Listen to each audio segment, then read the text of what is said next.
Praise the lord. ఈ ఉదయకాల సమయం మీ కొరకు నేను ప్రార్థించాలని ఆశపడుతున్నాను.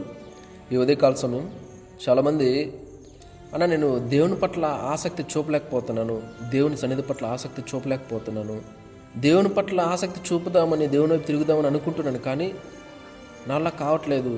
ఎన్నో రకాల దుష్టశక్తులు, దురాత్మలు నన్ను వెనక్కి లాగేస్తున్నాయి, లోకంలోకి లాగేస్తున్నాయి అని చెప్పి చాలామంది బాధపడుతుంటారు. మీ కొరకు ఈ ఉదయకాలం నేను ప్రార్థన చేస్తాను. ప్రతి ఒక్కరూ కూడా ఖచ్చితంగా మీరు దేవుని వైపు తిరుగుతారు, ఖచ్చితంగా దేవునితో మీరు సహవాసం చేస్తారు. Praise the lord. 2 తలలోంచని ప్రార్థన చేసుకుందాం. మహాపరిశుద్ధుడ, ప్రేమ నమ్మకము గల మా తండ్రి, మీ వందనాలు, స్తోత్రాలు, కృతజ్ఞతలు చెల్లిస్తున్నాం. ఈ ఉదయకాల సమయంలో ప్రభా మరొకసారి తండ్రి మీరు ఇచ్చిన కృపకే కృతజ్ఞతలు చెల్లిస్తున్నాం. అవును తండ్రి, చాలామంది నాయన ప్రభా మీ పట్ల ఆసక్తి లేక, మీ సన్నిధి పట్ల ఆసక్తి లేక వెనక్కి తిరుగుతున్నారు, లోకంలోకి తిరుగుతున్నారు ప్రభా. లోకంలో కలిసిపోతూ అయినా ప్రభా రక్షణ కోల్పోతున్నారు, అలాంటి స్థితిలో ఉంటున్నారు. ఎన్నో రకాల దురాత్మ, సాతాన, అంధకార శక్తులనైనా ప్రభా వీరిని మీ వైపు నుండి లోకంలోకి తిప్పేస్తున్నాయి, నాశనం చేస్తున్నాయి, భ్రష్టు పట్టిస్తున్నాయి. దయవుంచి ప్రభా వీరిని రక్షించమని ప్రార్థిస్తున్నాను. సహాయం చేయండి, తోడుండండి అయినా ప్రభా. వారున్న అసంఖ్యులు కట్ల నుంచి, బంధకాల నుంచి విడుదల దయచేయండి అయినా ప్రభా.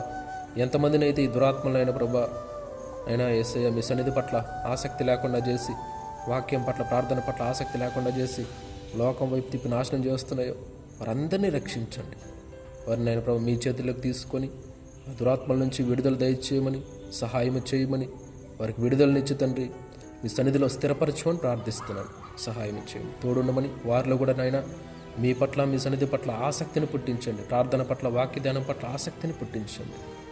మీ సన్నిధిలోనైనా ప్రభా మీ కొరకు ఉపయోగపడే గొప్ప సాధనాలుగా మార్చుకోమని, మలచుకోమని, కృపనందించమని, కనికరించమని, దయచూపమని యేసయ్య అతి పరిశుద్ధ నామములో ప్రార్థించి, స్తుతించి, గణపరిచి వేడుకుంటున్నాం తండ్రి. ఆమేన్. దేవుడు మీ అందరిని దీవించి ఆశీర్వదించునుగాక. ఆమేన్.